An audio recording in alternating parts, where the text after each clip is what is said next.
Vamos ahora con el segundo episodio que abordará concretamente el tema de tracción y el tema de transformación. Y bueno, nos acompaña Pilar Romeu, periodista.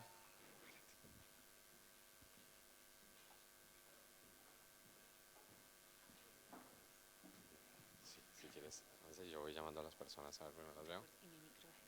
Este, yo te lo paso, ¿vale? Perfecto. ¿Dónde están los tertulianos, por favor? Acompáñennos. Cuidado. Por aquí. Mira. ¿Ve? ¿Estamos todos? Listo. Fenomenal. Bueno, tomen asiento, por favor.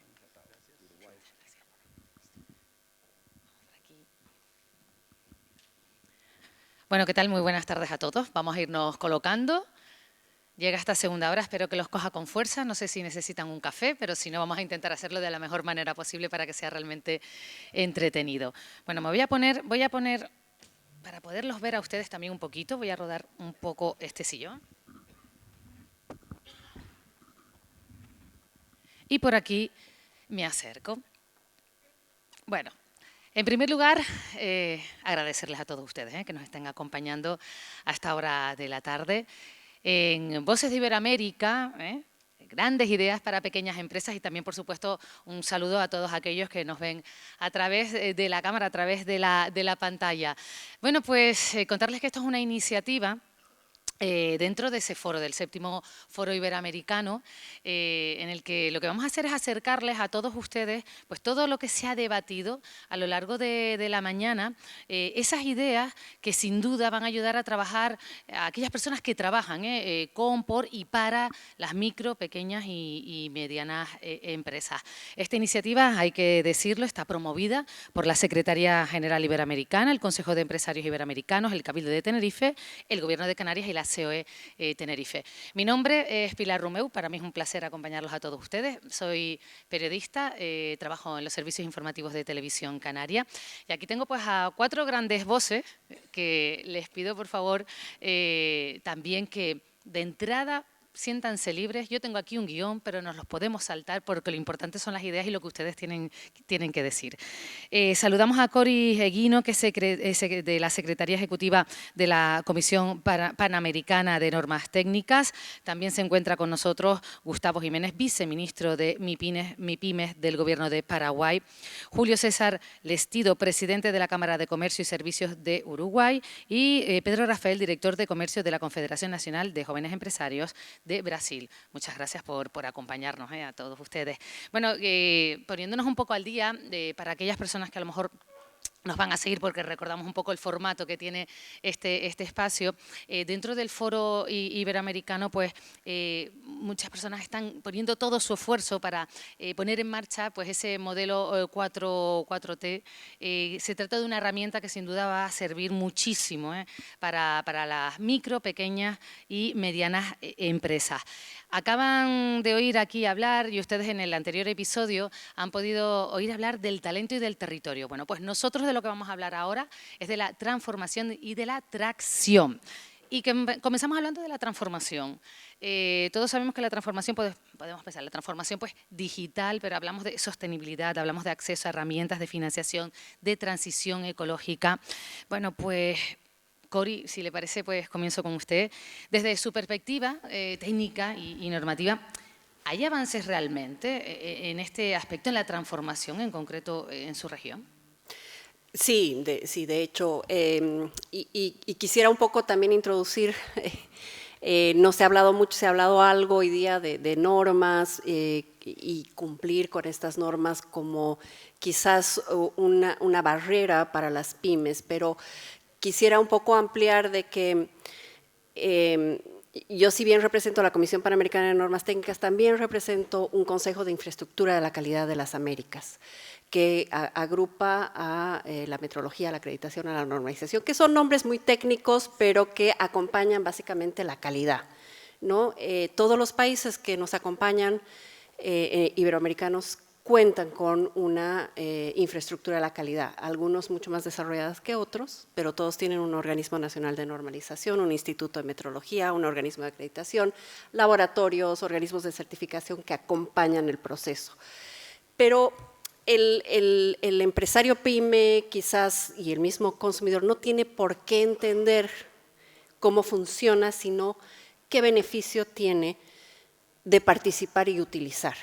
Por ejemplo, participar en un proceso de normalización para una pyme a veces puede parecer una pérdida de tiempo o puede sentir que al sentarse con grandes empresas, el gobierno que por ahí los está un poco tratando de incentivar a que se formalicen y no son tan formales, está la academia, bueno, todos están sentados en un comité técnico de normalización. Sin embargo, hay que entender que si una pyme está sentada ahí, va a tener derecho a voz, para empezar, que se le escuche, que cuando se ponen requisitos para establecer niveles mínimos de confianza, de calidad, de seguridad, pues estén ahí para decir cuál es su realidad. ¿Y se les escucha? Se les escucha, se tiene que escuchar. Eso sí, cuando hablaban en el anterior, el tema de igualdad, en un comité técnico tiene que haber, sí, consenso, tiene que haber igualdad. Y por otro lado, los temas que se estudian en una norma, y también esto tiene mucho que ver, por ejemplo, con lo que hablamos de talento, pero también ayuda a la transformación,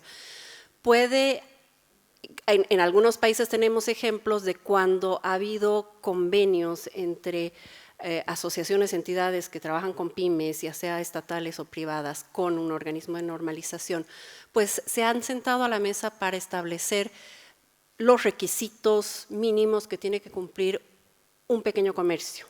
Tenemos el ejemplo, por ejemplo, en Brasil, que la Asociación Brasileña de Normas Técnicas, trabajando con SEBRAE, han trabajado para normas de salones de belleza. Y eso ha ayudado a que se profesionalicen y se formalicen miles de pymes de salones de belleza. Y ahí es también es el momento donde poner, ya hablaban de la profesionalización, de la capacitación, pues ahí es donde se puede poner qué requisitos mínimos tiene que cumplir un salón de belleza, en este ejemplo, para tener calidad, para tener competencia técnica de su personal, ya está ahí todo escrito. Entonces también es fácil transmitir el conocimiento para el personal que se va a ir integrando. Y otra cosa que también puede ayudar mucho es que las MIPYMES puedan insertarse en las cadenas de valor de grandes empresas. ¿Cómo pueden ser proveedores en ciertos pasos de la cadena de valor y cómo les pueden creer las grandes empresas que sí van a dar productos de calidad o servicios de calidad con competencia técnica?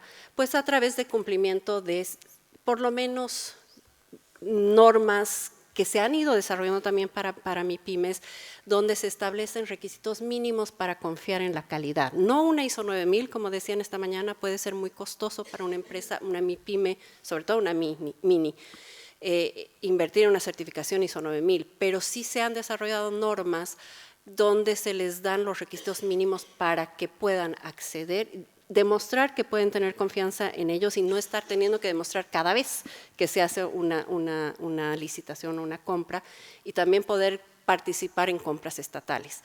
Y para eso se necesitan también incentivos en las políticas públicas de que las MIPYMES pueden participar si pueden demostrar ciertos cumplimientos de calidad, de seguridad, de sostenibilidad. Traslado la pregunta, y cualquier pregunta, por favor, siéntanse libres de opinar. ¿Creen ustedes que realmente se están transformando? Son muchos los impedimentos que se encuentran. Gustavo, si quiere, por favor, el viceministro. Sí. Realmente creo que hay grandes desafíos en torno a esto, pero particularmente me parece que hay una cuestión dentro de esa percepción que tiene nuestra MIPYME acerca de la formalidad. Entonces, muchas veces, por lo menos en mi país, la percepción de nuestros microempresarios es de que la formalidad no le conviene porque es muy costosa, es engorrosa y tiene una serie de cuestiones que hacen de que no pueda avanzar o sienta que no pueda avanzar.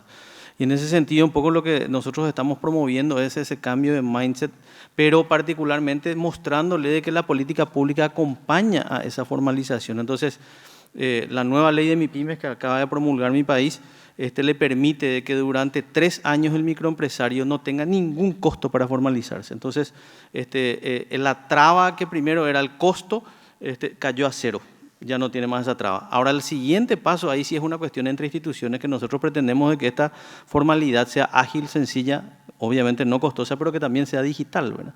Entonces hoy no tiene tiempo ese microempresario a trasladarse a un montón de instituciones para continuar su proceso. Entonces queremos de que eso se simplifique, porque hoy esta extensión de la mano que tenemos, que es el celular, queremos que le permita justamente de que ese proceso continúe de manera electrónica y que sea una responsabilidad nuestra entre instituciones de que esa información se comparta. Y que esto le dé esas puertas, la llave, digamos, a una puerta de oportunidad, en nuestro caso es la cédula MIPYMES, que a partir de ahí él pueda acceder, por ejemplo, al tema de financiamiento.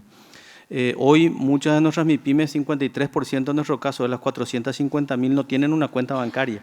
Entonces queremos de que ellos puedan acceder a una cuenta bancaria de manera electrónica y de manera ágil para que ellos también puedan acceder al financiamiento oportuno que tampoco está accesible para ese segmento.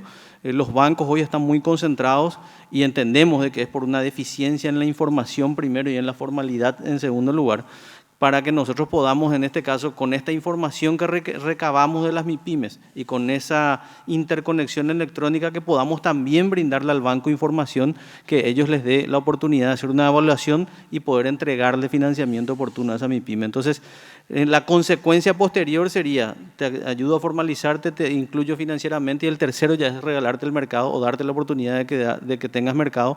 Y ahí sí coincido en que la certificación y ese crecimiento en términos de conocimiento y habilidades como empresario inclusive, que fue, digamos, promovido por ese proceso simplificado que estoy mencionando, haga que uno empiece a valorar desde la formalidad la certificación para, por ejemplo, ingresar a la cadena de supermercados o quizás aquellos que tengan mayor oportunidad que puedan vender en el extranjero. Entonces ahí se viene también la otra parte, digamos, que es darle esa oportunidad de que el mundo hoy no esté tan distante y que a través del comercio electrónico podamos abrirle mercados. Y ahí sí hay una cuestión que yo noté en toda la región que nos falta, es ayudarle a que esa MIPYME que tiene condiciones pueda exportar a través de pequeños envíos. Y ahí hay otro desafío quizás que tenemos también desde el comercio electrónico. Está hablando, por ejemplo, de eso, del comercio electrónico. Bueno, pues vamos a digitalizar, vamos a tener una página web, pero Julio, estamos hablando también, por ejemplo, de la implementación de la inteligencia artificial. O sea, va todo mucho más allá, mucho más rápido, y quizás las MIPYMES se quedan un poco atrás porque va todo muy rápido cuando miramos a las grandes empresas, de cómo se están transformando. Correcto. La verdad que lo que yo iba a decir me lo acaba de decir Paraguay. Comparto 100% con lo que acaba de decir Paraguay y realmente saludo a Paraguay por la actitud que está tomando. Yo creo que muchas veces hay mucha intención, pero se hace poco a nivel del apoyo a las MIPYMES. Y más allá de los instrumentos o herramientas que existan, la realidad es que repercute o llega muy poco a las MIPYMES. Frente a tu pregunta y a cómo estamos viviendo hoy esta transformación, que el tema de la transformación no es el problema que se esté transformando, sino a la velocidad que se está transformando, y ese es el problema más grande. Sí, las MIPYMES no están preparadas, sin duda, no están preparadas para esto. A todos nosotros nos cuesta y a las empresas grandes les está costando, imagínense esto en las MIPYMES. Entonces, yo creo que el gran problema, y hoy se hablaba recién en el podcast anterior, y que coincido cosas muy interesantes que dijo Marta, que dijo César, que mencionó Marcelo, sobre muchas cosas. Una de las cosas que estoy viendo en el Uruguay que tienen las MIPYMES, uno de los problemas es la poca asociatividad que hay entre ellas. Necesitan, que muy bien lo dijo Marta hoy, es muy importante, generalmente las MIPYMES en el caso uruguayo, se juntan para hacer compras de materia prima, pero yo creo que esa asociatividad es muy importante. Fíjense que solamente el 22% de las MIPYMES en el Uruguay están asociadas a una gremial o a alguna institución o a alguna asociación. Y acá es fundamental desarrollar ese tipo de herramientas porque es lo que le permite crecer. Lo que yo no tengo lo puedo sacar de la experiencia del otro y entonces es muy importante trabajar en ese tema. En un tema que yo hago mucho hincapié, es que, y lo mencioné hoy de mañana, para mí el Estado juega un rol importante y en muchos casos es uno de los principales frenos que tiene una MIPYME para desarrollarse. Y en el caso nuestro, en nuestro país, pasa eso. Nosotros nos estamos enfrentando junto con Paraguay, Brasil y Argentina, que es el Mercosur, a la posibilidad de un acuerdo económico de libre comercio con la Unión Europea. Estamos hablando de la posibilidad de aumentar a 700 millones de habitantes, aumentar el mercado para las dos regiones con un total de 700 millones de habitantes. Un mercado que va a consumir mucho. Ahora, ¿cómo preparamos a las MIPYMES para que realmente puedan enfrentarse? Se han hecho muchos trabajos, se están trabajando, pero si nosotros no, desde el Estado, no agilizamos los trámites y si no sacamos una cantidad de regulaciones, es imposible que las MIPYMES puedan sobrevivir. En el Uruguay, lo dije hoy de mañana, crear una empresa lleva 900 horas. Mantener una empresa viva son 400 horas mensuales. Imagínense ustedes que le pidan a una MIPYME que se dedique a eso. Pura y exclusivamente tiene que tener una persona cuando son, no estoy hablando de la micro, sino de la pequeña, que estamos hablando de 4 a 19 empleados, que tenga una persona solamente dedicada a 400 horas en el mes a gestionar con el Estado. No, así no camina el mundo. El mundo empresarial es otro y la vida va por otro lado. Entonces, si nosotros no reaccionamos rápido, vamos a perder la oportunidad. Acá tenemos desafíos y oportunidades y nos vamos a quedar en el desafío y no en la oportunidad. Cuando hablamos de transformación, no solo es digital, también es transición ecológica, también es sostenibilidad. Y no sé si los jóvenes en eso llevan ventaja, los jóvenes empresarios, los jóvenes que llevan una microempresa, una pequeña empresa, por estar más familiarizados con todos esos conceptos.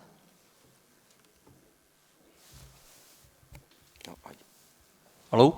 Bem, português ou espanhol? En español. Qué pena, ¿no? Pero Iberoamérica habla portugués también. Entonces, pero bueno. Bueno, yo diría que sí, incluso ahorita los últimos 20 días tuvimos la COP30 en Brasil, en Belén. Pero ¿a qué punto nos llevaron COP30 también? ¿O a qué punto los grandes y los gobiernos están listos para implementar la agenda ecológica, la transformación ecológica para que los pequeños y los jóvenes puedan seguir ese trabajo también? Porque todo lo que hacen los jóvenes tiene muchas veces un parámetro que viene de arriba. Nosotros podemos tener la ventaja o podemos tener la mentalidad de una transformación hacia el futuro, sin duda. Pero si todos los otros no están listos o solo quieren hacer un gran teatro y decir que hay problemas del futuro, el futuro es hoy. El futuro empieza ahorita. El pasado ya pasó, pero si queremos cambiar, eso hay que empezar. Entonces, solamente complementando la primera pregunta, y de nada sirve la transformación justo sin la formación. Y como hablaron en el otro podcast, los cirujanos tienen que estudiar hasta su último día. Pero yo en mi formación de Relaciones Internacionales también tengo que estudiar hasta mis últimos días. Pues lo que pasó, la historia queda para atrás, pero de ahorita adelante, lo que pasa en Uruguay, en Paraguay, en México, ¿no? Bolivia, perdón. Eso lo estamos construyendo a cada momento, esa transformación. Y lo ecológico lo tenemos que llevar juntos. Entonces, de nada sirve nosotros jóvenes. Tenemos una mentalidad, pero los otros como que eso no me va a tocar ahorita y bueno, eso queda para ti que es un tema de joven, pero no es del mundo para todos. Una pregunta para todos. ¿Cuáles son los retos más urgentes para que la digitalización avance de forma homogénea en las MIPYMES? Empezamos por Cori. Esa es una pregunta bien compleja porque de hecho estamos viendo que la brecha no solo se va a dar entre grandes y pequeñas empresas, sino entre regiones. ¿no? La accesibilidad, por ejemplo, en el mundo de la normalización ya se está hablando de normas SMART, que sean legibles por máquinas y que tengan megadatos que se puedan leer, y que ya la normalización pase de ser una venta o sea, documentos a servicios, ¿no? De que sea mucho más fácil identificar qué requisitos hay que cumplir para un determinado proceso, producto, servicio. Y estamos viendo, lo estamos viviendo nosotros, que en Europa ya se ha desarrollado mucho, se ha invertido mucho, y en América no. O sea, no hay un organismo de normalización en Latinoamérica que haya invertido en pasar sus normas a XML, que es el primer proceso. Entonces, si pensamos que esto está sucediendo entre regiones, va a ser mucho más difícil entre pymes, o MIPYMES sobre todo, frente a medianas o grandes empresas. Y de hecho, quizás, bueno, nuestra generación ya está empezando a recibir demasiada información. O sea, cada día está saliendo una nueva herramienta de inteligencia artificial y uno ya no sabe cuál es la adecuada que debería utilizar hasta para trabajar en su documentación propia.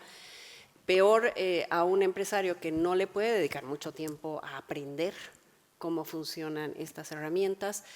Y por otro lado también, y eso también trabajamos en la normalización, se están haciendo normas para inteligencia artificial, para ciberseguridad, para blockchain, etcétera.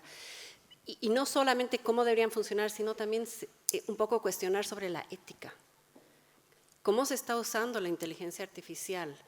¿Cómo poder identificar qué es un fake news, qué es real?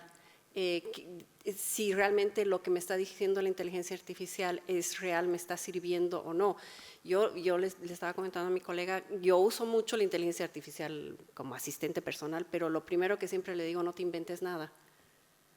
Porque si no le das la información, se va a inventar o va a tratar de buscar de otro lugar. Entonces, ¿cómo das la posibilidad a un empresario pyme que no tiene mucho tiempo a discernir sobre todo eso? Yo quiero ser un poco más disruptivo. No, por favor, sí. ¿Puedes repetir la pregunta? Repito, ¿cuáles son los retos más urgentes para que la digitalización avance de forma homogénea en nuestras MIPYMES? Y la pregunta que yo hago, ¿todos los países llegan con digitalización a todos lados? Entonces, ¿dónde está la pelota? Entonces, no le podemos recriminar o reprocharle o exigirle a una MIPYME si yo no estoy llegando y no le estoy brindando la herramienta para que se pueda conectar. Entonces, ahí volvemos a la relación Estado-empresa. Entonces, son esas cosas que nos tenemos que preguntar y cuestionar realmente en un buen sentido y discutirlo.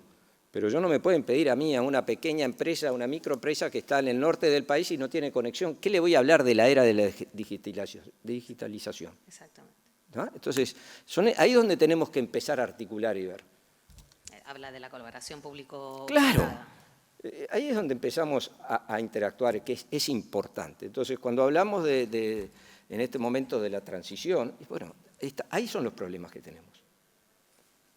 Gustavo, creo que quería comentar. Sí, coincido, digamos, en el tema de que tenemos que como Estado justamente ver de qué manera podemos incentivar. Y nosotros lo que hicimos fue mirar un poquitito del lado del mercado a ver cómo estamos, ¿verdad? Y nos dimos cuenta que con algunos datos que tuvimos con encuestas de la academia, de que 93% de nuestras MIPYMES utilizan hoy tecnología en el día a día para tratar de vender a través de redes sociales, por ejemplo, ¿verdad? Sin embargo, cuando hicimos la pregunta de ver cuánto es el nivel de habilidad o de conocimiento que tienen para poder aprovechar, por ejemplo, las pautas digitales, etcétera, casi el 10-12% nada más tenía un conocimiento medio en la utilización de esa herramienta. Entonces ahí nos damos cuenta de que hay una brecha, por un lado de conocimiento, por otro lado de conectividad. Y ahí, de alguna u otra forma, el tema es pensar, bueno, ¿cómo podemos subsanar esa cuestión? Y ahí pensamos que tiene que ser algo que sea híbrido, porque también durante la pandemia hemos tenido la experiencia de hacerlo todo en línea y hacer que sea 100% virtual, y no ha tenido el impacto que nos esperamos. Entonces ahí empezamos nosotros en particular a implementar esto de una doble vía. Tratar de trabajar, por un lado, en la virtualidad, pero con un acompañamiento presencial. Y tampoco inventamos la rueda, miramos algunas experiencias como la de Japón en una empresa que se denomina Rakuten, ¿verdad? Donde ellos hicieron justamente esto con los pequeños artesanos y el resultado fue de ampliar las habilidades y justamente la incorporación de tecnología en la transformación digital en un 99%, o sea, la efectividad fue casi total. Estamos empezando a hacer esta experiencia en Paraguay, no tengo los números del resultado todavía porque empezamos este año, pero sí pretendo que en el próximo evento que tengamos poder mostrarle los números de cómo hicimos en esto de la virtualidad, el híbrido, ¿verdad? La virtualidad con la presencialidad y ver cuál fue el resultado. Gracias al tema de que pudimos hacerlo ya hoy en el área, digamos, del área metropolitana de Paraguay, hemos visto de que el 100% de las empresas que pasaron por nuestros centros de desarrollo empresarial han logrado, por un lado, terminar su proceso de formalización, segundo, digitalizar, digamos, el negocio con una plataforma, digamos, de uso a través de redes sociales, o sea, cómo utilizar redes sociales y vender más, y accedieron a créditos. Entonces, es como que si nos conectamos y hacemos de que formen parte de un ecosistema, el resultado es visible. Pero es un proceso realmente y nosotros ahí la pregunta que nos hicimos es ¿cómo como Estado, con recursos limitados, podemos hacer de que lleguemos a todo el país? Y ahí pensamos de que la solución es trabajar en una alianza público-privada, que podamos hacer esto también con el sector privado para poder llegar al territorio, en esa T que mencionamos de territorio justamente, y poder encontrar de que esos centros sean con la triple hélice, la academia, el gobierno local, municipal y también en este caso el sector privado con el gremio de la zona para poder implementar este proceso de digitalización. Por lo tanto, si hablamos de proceso de digitalización y de los retos más urgentes, Pedro, que se implique el Estado. Mira, yo estuve 13 años en la gestión pública y tengo toda mi vida en gestión privada por mi familia y voy a hacer la respuesta más rápida de este panel. Sería terminando con la burocracia, perdóname, con la burocracia. Burocracia. Esa es mi respuesta. Bueno, se están riendo el resto de participantes. Si alguno tiene algo que matizar. Es así. Es así, ¿no? Es así, no tengas duda. Es que es así. Por saber un poco más, ¿qué herramientas están utilizando los jóvenes para la digitalización? Yo ahorita este año me empecé a ser profesor de emprendedorismo a los jóvenes en Río de Janeiro. Infelizmente tengo la respuesta de la inteligencia artificial. Los jóvenes parecen que ya no quieren estudiar, ya no se quieren formar. Esta semana mismo una persona me dijo que tenía que hacer el examen de la universidad en periodismo y yo le dije, bueno, suerte, estudiaste. No, puedo utilizar inteligencia artificial. Entonces, ¿de qué sirve que nos formemos? ¿De qué sirven mis años de graduación? ¿De qué sirven? Soy un poco más joven que todos los compañeros de mesa. Ellos tienen muchos más años de formación que yo. Pero ¿qué sirven? Que los que vienen ahorita se hagan más burros o más tontos, y discúlpame la sinceridad, cuando solo quieren saber de una inteligencia artificial. Ves que todos los que estamos aquí hemos hablado de la formación, transformación, la burocracia o burocracia, pero con la inteligencia artificial, con mucho cuidado, con que, mira, no me inventes nada nuevo, tráeme la información correcta, pero los jóvenes, a ellos no les interesan saber si lo que me dice GPT está correcto. Ellos solo, tú le pasas una prueba, mira, respóndame esto, bueno, ya GPT me dice que es esto. A ellos no les interesa. Entonces, ese es el gran problema y ese es lo que los jóvenes, infelizmente, y eso se lo digo a mis primos, que son todos muy jóvenes, muy chamos, que cuidado con la inteligencia artificial, cuidado con lo que tú crees que estás hablando, porque muchas veces inteligencia artificial es lo primero que te va a equivocar. Cuando hablamos de transformación, no solo es digitalización, también hablamos de transición ecológica. Y claro, a lo mejor hablarles a una MIPYME dice, pues mira, yo plantearme ahora renovar energías, poner energías limpias, etcétera, etcétera, eso es un lujo que no me puedo permitir, Cori. Sí, efectivamente, pero pueden haber transiciones más lentas, como por ejemplo tratar de entrar a una economía circular. Y si se le puede demostrar a una MIPYME que si tiene una buena gestión, por ejemplo, de no emitir residuos, de una buena gestión de energía, hasta puede reducir costos de producción, ser más eficiente y tener más productividad. Pero es un proceso de aprendizaje, no es tan fácil y tienen que acompañar políticas públicas. tiene que haber Otra vez incentivos. políticas públicas. Porque si no, tampoco, o sea, nadie es muy buena gente y muy consciente del medio ambiente si no tiene incentivos. Eso también es real. Sí, si no existen incentivos, no va a haber política pública que lo lleve adelante. Eso es una realidad. Perdón, vos sabés que es cierto lo que mencionan, y vos sabés que tuve una experiencia en mi país justamente en esto. Empecé con el sector privado y después cuando me hice viceministro pude vivirla mejor, que fue justamente esto de entender primero que era la economía circular, ¿verdad? Entonces, ¿dónde está el círculo? Pero en realidad era interesante porque hubo un programa de economía circular que se implementó en pequeñas empresas y fue simpático porque ahí me di cuenta de cuán importante es tener la zanahoria enfrente. O sea, digamos, cuál es finalmente el resultado al final del día que me da dinero y me permite ver. Y se pudo demostrar en esta experiencia con varias de ellas que con la implementación de algunos conceptos redujeron las pérdidas en su producción y encima otra vez hicieron plata con los residuos. Entonces ahí hizo clic la economía circular porque terminó generando un recurso que no tenían previsto y les aumentó, digamos, la eficiencia, ¿verdad? Entonces creo que en esta dinámica, si somos desde el ámbito de la política pública, hoy con mi sombrero provengo del sector privado, de poner la zanahoria correcta va a generar el incentivo para que esa MIPYME pueda decir, quiero vivir esta experiencia y poder implementarla. Y creo que también ahí hay un desafío para los cooperantes y los bancos multilaterales para poder brindar ese financiamiento también para ese tipo de iniciativas, porque hoy uno busca en el mercado financiamiento para lo tradicional y no encuentra encima, y imagínate para cosas así, digamos, más trascendentales como esta, va a ser complicado. Entonces ahí hay un proceso que deberíamos hacer desde el Estado, junto con el sector privado para poder lograrlo, pero también creo que hay un rol importante de los cooperantes para poder ayudarnos a implementar esto en nuestros países. Sí, es fundamental lo que tú decís. Perdón que te interrumpa. Es fundamental lo que tú decís.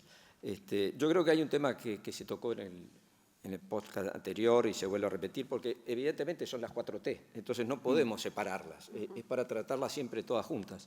El financiamiento de las MIPYMES es un tema y es un tema crucial. En primer lugar, creo que también se habló hace un rato, hay que hacer subgrupos dentro de las MIPYMES. Yo creo que hay que manejar a las micro y empresas por un lado y a las pequeñas y medianas de otro, porque son distintas.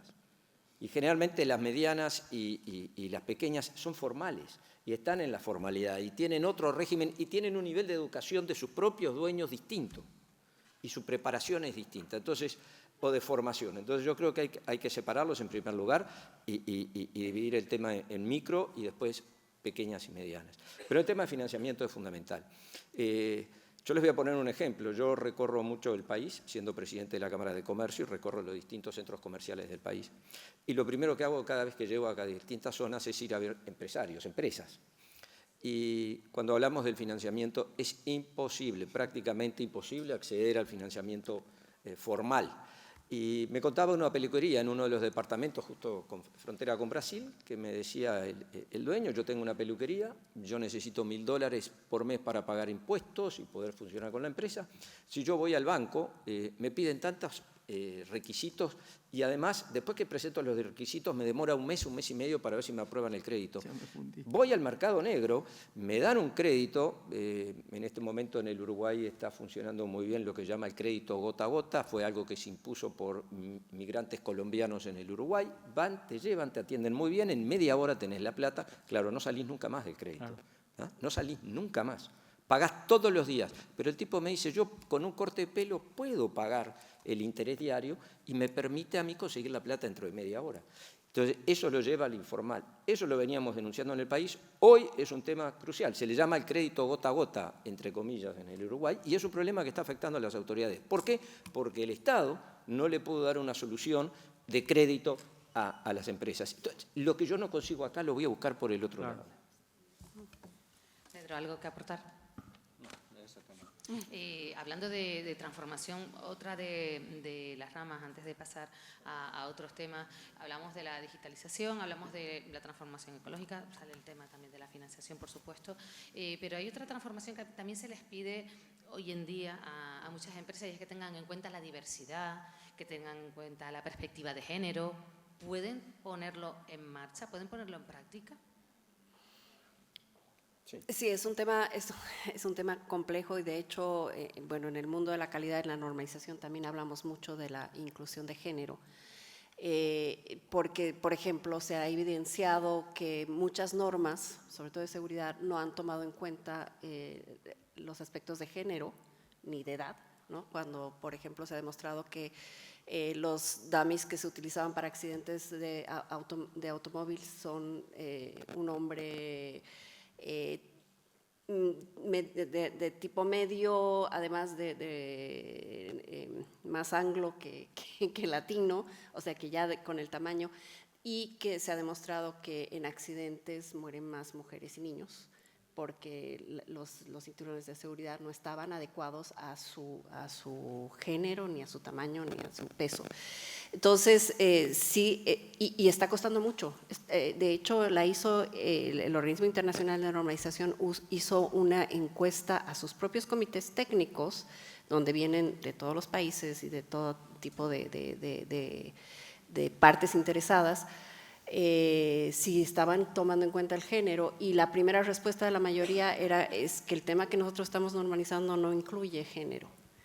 Pero cuando se les empieza a demostrar, o la ropa de seguridad, no cascos, lentes de seguridad, no están diseñados para mujeres, por ejemplo, ¿no? Entonces, es un tema, primero, cultural, ¿no? En muchos casos dicen, pero el tema de género no tiene nada que ver con esto, o por ahí lo puede decir una pyme, pero sí, no, el género no tiene nada que ver con esto, porque no están en el lugar de la persona, ¿no? Y han hablado mucho que muchas emprendedoras son mujeres, madres solas, entonces quizás un empresario o el jefe no se está poniendo en el lugar de qué es ser madre sola, cuánto tiempo me consume estar acá. Quizás si me dejaran teletrabajar 1 o 2 días a la semana, podría dedicarme un poquito más a mi hogar, trabajar sin fallar a la empresa, pero bueno, todos esos conceptos son bien difíciles de cambiar. La pandemia quizás ha ayudado a entender que sí la gente puede teletrabajar, o que incluso puede ser que haya muchas mujeres que no quisieran teletrabajar desde su casa si está el marido y los hijos también ahí, ¿no? Porque incluso el acceso al Wi-Fi y el acceso a la computadora, etcétera.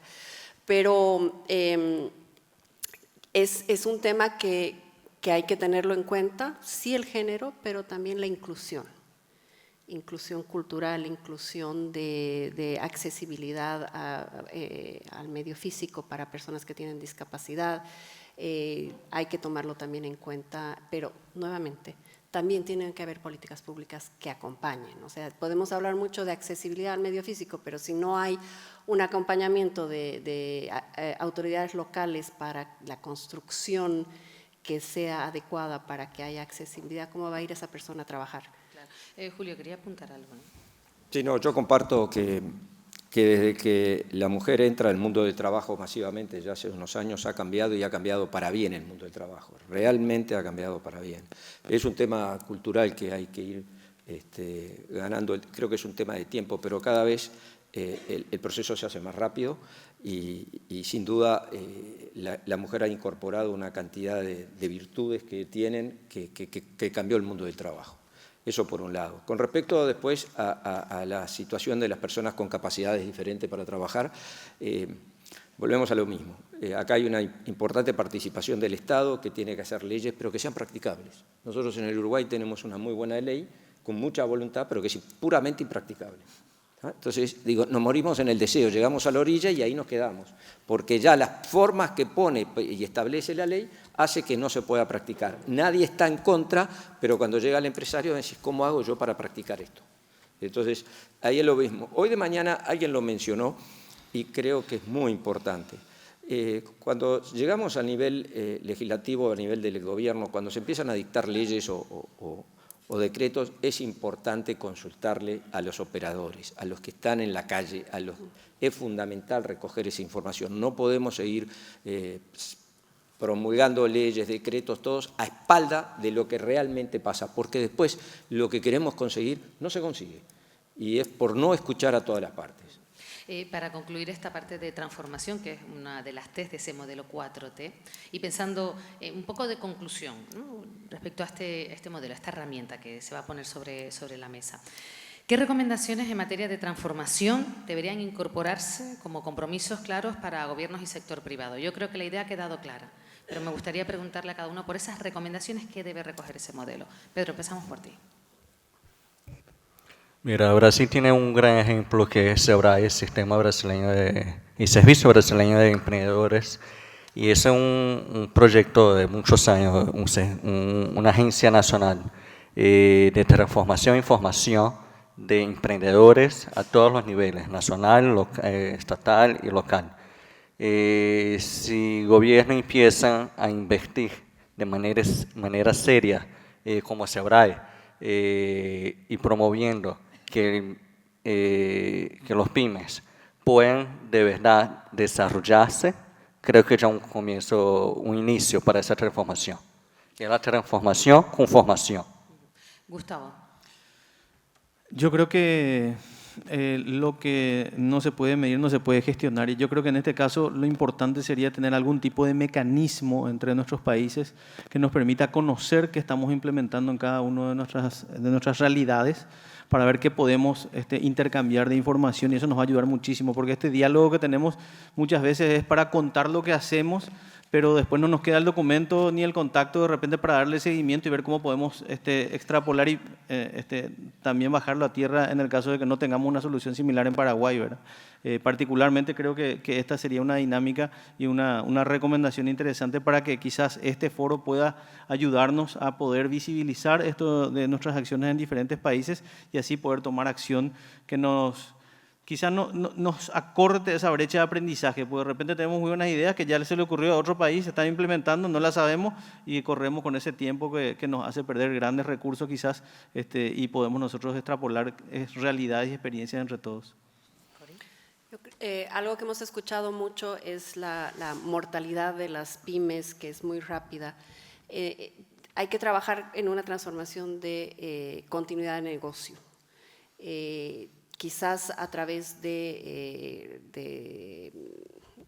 una relación público-privado, tratar de buscar herramientas o plataformas o formación para sistemas de gestión dentro de las pymes, que no les absorba tanto tiempo, que sea más amigable para el empresario poder llevar su gestión, tener datos para la continuidad de su negocio, ¿no? Y además enseñarles también a gestionar los riesgos, a saber cuáles son los riesgos a los que se está enfrentando y adelantarse a ellos a través de herramientas de sistemas de gestión.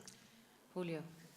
Sí, como dijo Cori y dijiste tú, yo comparto, en primer lugar, la formación y la capacitación de los dirigentes, de los empresarios, de las MIPYMES es fundamental para que puedan comprender y tener las herramientas más importantes para tomar las decisiones. Eso por un lado. Nosotros también tenemos que ver que a las pymes hay que tratarlas como pymes y reconocerlas y generar normas que estén a la medida de ellas. Hay que ser más flexibles y hay que darle flexibilidad y gradualismo en el tema de la formación de una MIPYME. No puede ser, vuelvo siempre al caso nuestro, que una empresa apenas comienza en el Uruguay, tiene la misma carga impositiva que si fuera una que ya tiene 20 años en el mercado. Eso no es viable, eso le cuesta caro, y lo que lleva a la empresa, que como dicen ustedes, en el Uruguay 1 de cada 2 empresas que se crean no llegan a más de 3 años de vida. Entonces ahí tenemos un problema. La formación, el entender cómo tienen que funcionar las empresas es fundamental. Y también el intercambio de conocimiento, de experiencias, es lo que nos hace crecer a todos nosotros. O sea que creo que por ahí estaría caminando no la solución, pero empezaríamos a buscar medidas que nos permitan agilizar y poner más en el mercado a las MIPYMES. En este espacio se ha hablado pues, de talento, de territorio. En esta ocasión, en este episodio, hablamos de transformación y ahora vamos a hablar de tracción. Eso significa comercialización, internacionalización. Vamos a hablar de cadena de valores. Y comenzamos por ti, si te parece, Pedro. ¿Qué hace que una MIPYME pues, quiera salir más allá del mercado que le rodea? buscar nuevos negocios, buscar nuevos proveedores, buscar nuevos clientes. Uno nunca puede estar acomodado donde está. Yo no puedo pensar que solo Río de Janeiro me sirve. Si yo tengo toda una Iberoamérica que puedo servirle y que me puede servir a mí también. Entonces, mucho en ese sentido, en ese camino. ¿Y los jóvenes? En el Principalmente caso de los jóvenes. ¿Tienen esa visión? Claro, los jóvenes son los que más se tienen que aventurar. Somos nosotros que tenemos, como dijimos antes, toda la cuestión de la tecnología a nuestro favor. Entonces nosotros somos los primeros que tenemos que hacer la vanguardia en ese tema. Somos los que tenemos que buscar nuevos mercados para nuestras empresas, mucho más cuando son familiares locales. Vamos a buscar nuevos mercados para seguir creciendo.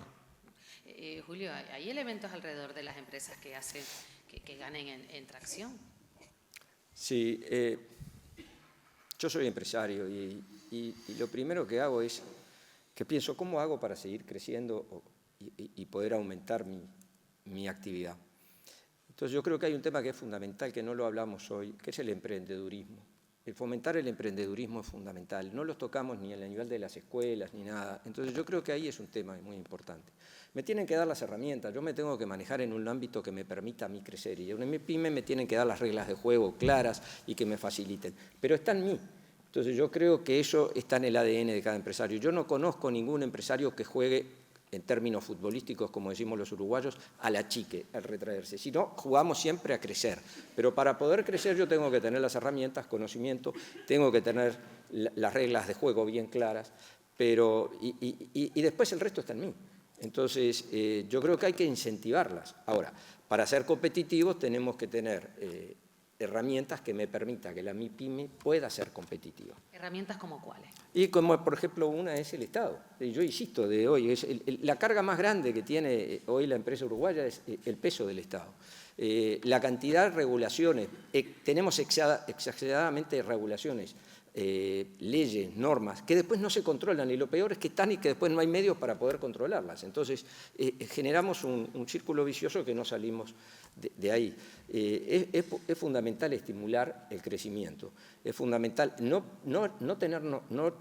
faltar a los controles, pero permitir que las empresas se desarrollen.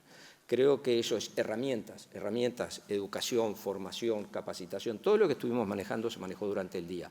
Pero yo tengo que dar el curso, yo país, yo político tengo que decir, acá es lo que vamos, esto es lo que queremos, por acá tenemos que caminar todos. ¿Y eso es lo que puede estar frenando la expansión de las MIPYMEs en Iberoamérica o no? ¿O hay más aspectos a tener en cuenta? No puedo hablar por América Latina porque no conozco en profundidad ninguno de los mercados. Yo puedo hablar por mi país, es uno de los problemas que nosotros tenemos. Bueno, pues Gustavo, que es viceministro, vamos ya con esas políticas públicas, que usted nos habla muy bien de su país, pero ya ve que en otros países no funciona igual. Usted ya nos ha enumerado, pero ¿cuáles cree usted que han sido las más eficaces para que pues, las pequeñas, medianas empresas pues, se abran a comercializar con otros estados, con otros países?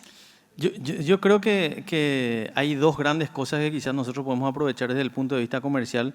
El primero y más importante, hoy en mi rol, digamos, en el ámbito de la función pública, es el mayor comprador de la mayoría de nuestros países es el propio Estado, ¿verdad? Entonces, ahí las compras públicas juegan un rol fundamental. En mi país tenemos una reserva de mercado donde el 20% de todo el presupuesto tiene que obligatoriamente comprarse a la MIPYME. Sin embargo, para este lindo número existe un gran desafío. Tenemos que enseñarle a la MIPYME a venderle al Estado, pero también al Estado a comprarle a la MIPYME. Entonces, como que es un círculo ahí que tenemos que tratar de que se convierta en virtuoso y no en un círculo vicioso. Y por el otro lado, lo que sí tenemos de disponibilidad, quizás hoy como iniciativa propia, es el comercio electrónico para que podamos nosotros mirar más allá de nuestra frontera. Particularmente en mi país, es un país chico, digamos, con poca población, entonces, digamos, es como que, no te digo que el mercado sea chico porque, digamos, si nosotros logramos de que una pyme pueda, una micro, una pequeña pueda inicialmente poder vender más allá de su zona de influencia a través de Internet, ahí ya está ganando muchísimo. Y si podemos proyectarle a un mercado internacional, todavía mucho más. Hemos vivido experiencias, por ejemplo, de microempresas que han empezado a exportar cosas básicas, como por ejemplo artesanía. Hago un paréntesis, el 100% de los exportadores chiquitos de Paraguay son mujeres, por eso quiero decir, las mujeres son impresionantes en ese desarrollo. Y están vendiendo hoy a mercados extranjeros donde quizás ese mismo producto en mi mercado vale 10 y en el mercado extranjero vale 100, ¿verdad? Entonces, hay una enorme oportunidad que tenemos en el ámbito del comercio electrónico para aprovechar esa posibilidad de crecimiento y en el ámbito de las compras públicas, que serían cuestiones sobre las cuales deberíamos trabajar al interior de nuestros países para que, como dice mi compañero, tengamos justamente esa visión de que sea realmente el Estado quien, con políticas públicas claras, propicie el desarrollo de esa MIPYME a través del desarrollo de mercado. Pero sí, si se la hacemos fácil, porque si de vuelta otra vez le metemos 50.000 complicaciones, esto no va a funcionar, ¿verdad? Por más que tengamos muy buena intención. Entonces ahí sí la desregulación, la simplificación de trámites, el bajo costo, tiene que ser uno de los incentivos principales, porque no podemos ponerle toda esa carga, como tiene una empresa grande, a una MIPYME. Cori, ¿qué papel juegan las normas técnicas, también los estándares de calidad en la capacidad de una pequeña empresa para integrarse en las cadenas de valor regionales?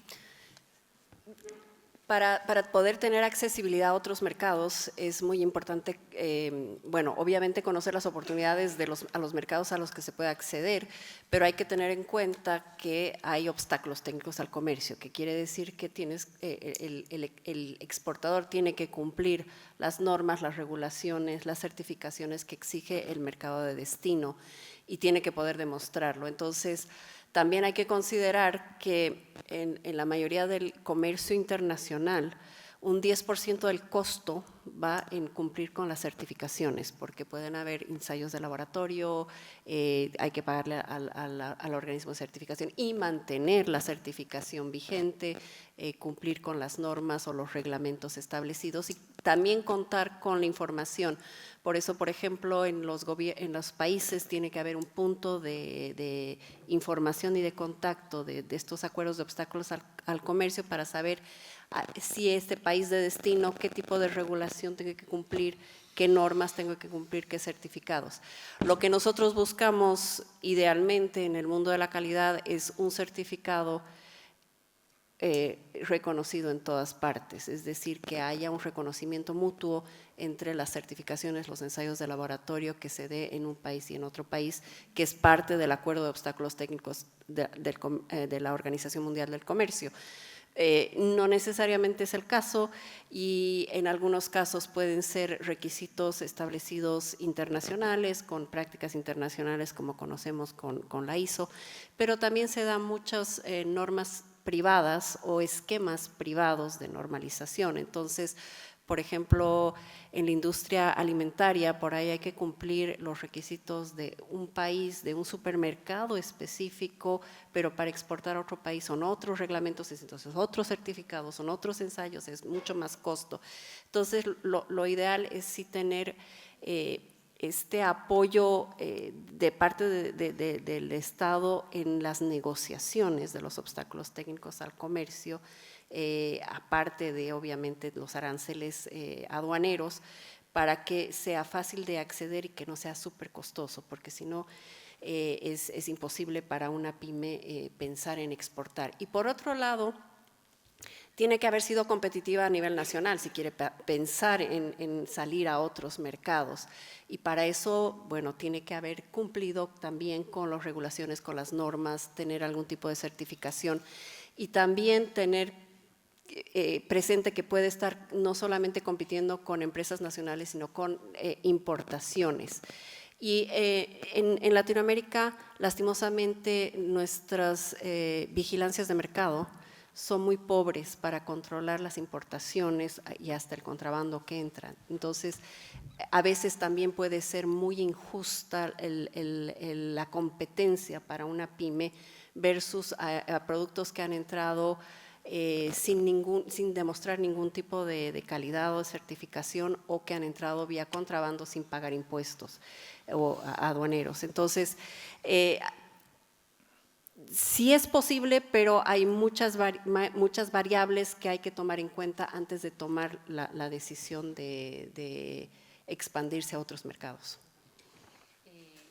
A mí me gustaría, para ir un poquitito ya concluyendo, hacerle esta pregunta a todos ustedes. Si tuviésemos que definir el perfil de una MIPYME con potencial de tracción, que sea viable, ¿cuáles serían sus atributos? ¿Qué debería tener? Pedro, empezamos por ti. Sin duda es un pensamiento ecológico, un pensamiento de actualización tecnológica constante y un respeto cultural de igual manera. Porque una empresa que quiere crecer y quiere expandirse no tiene como no respetar la cultura de los otros países a donde va. Yo no puedo llevar una industria a Paraguay y no respetar la cultura paraguaya. Ellos tienen su cultura, ellos tienen su manera de trabajo, entonces tengo que estar adaptado a esa realidad. Entonces creo que esos 3 puntos son fundamentales. Julio, ¿cuáles serían esas cualidades? En primer lugar, tener la ambición de hacerlo. En segundo lugar, como muy bien dijo Pedro, conocer cuáles son las reglas de juego y prepararme para esas reglas de juego. O sea que la sostenibilidad es una de ellas y evidentemente las certificaciones son otras. Y decir, bueno, yo quiero jugar en esta cancha y yo para jugar en esta cancha tengo que estar preparado. Si no estoy preparado, voy a quedar afuera. Y tan claro como eso. Gustavo, por favor. Yo creo que muchas de nuestras MIPYMES y emprendedores tienen esa pasta justamente de resiliencia, de ganas de y avanzar. Por eso, como valientes, han salido a enfrentar, digamos, a las distintas vicisitudes que tienen para ser formal y avanzar con sus respectivos negocios. Y estoy seguro que tenemos que crear las condiciones desde el gobierno para que puedan transitar en una autopista con total seguridad, teniendo reglas claras, teniendo trámites que sean no confusos, sino que sean sencillos, dándoles en conjunto con otros actores del sector privado como los bancos, ese mecanismo de financiamiento, porque la gran mayoría, el 80% de sus problemas es, si no de formalización, es financiamiento. Y darles también ese componente de conocimiento, de transferencia de conocimiento para que puedan aprovechar las nuevas tecnologías, la apertura de mercados y todas esas condiciones que van a hacer de que ese ímpetu que tiene el emprendedor de por sí, que ese espíritu emprendedor que él tiene, que pueda hacer de que esa idea, esas ganas de emprender puedan llegar a buen puerto gracias a que se trabaja con una visión en torno a su necesidad y no simplemente a nuestro metro cuadrado de responsabilidades del Estado. Cori, adelante. Yo creo que es importante primero tener conscientes cuáles son los riesgos a los que se está enfrentando y trabajar siempre hacia la confiabilidad de sus clientes, del público al que quiere salir, ¿no? La confiabilidad basada obviamente en competencia, en calidad, en hacer las cosas hasta con cariño, ¿no? Trabajar también por el bien público y no solamente pensar en enriquecerse a través de lo que están produciendo, está bien, para eso se trabaja también, pero también pensar que son parte de la sociedad y tienen que trabajar por un bien común. Por eso la confianza es importante, porque si se hacen las cosas correctamente y sin tratar de sacar ventaja o engañar la confianza del consumidor, puede tener mucho mejor aceptación, ¿no? Sin duda han dejado muchos titulares que no sé si alguno de los que está aquí presente quiere realizar alguna pregunta. ¿No? Bueno, pues me gustaría darles las gracias por haber compartido con nosotros este rato. Cori Eguino, Gustavo Jiménez, Julio César Elestido y Pedro Rafael. Sinceramente, me ha sido un placer compartir este rato, como decimos, con todos ustedes. Voces expertas, un honor, para mí como periodista haber compartido pues, con todos ustedes, y sin duda muchas de las personas que nos siguen, ¿no? Pues habrán tomado buena nota de todo lo que se ha resumido aquí, que es algunas de las ideas que han estado hablando para elaborar ese modelo 4T. Hablamos de talentos, de territorio, de transformación, de tracción dentro de este foro que se llama Voces de Iberoamérica, grandes ideas para pequeñas empresas. Gracias a todos ustedes por haber estado este ratito aquí con todos nosotros, y a ustedes también muchísimas gracias por acompañarnos en este 7º foro iberoamericano de la MIPYME. Que tengan un buen día. Muy bien.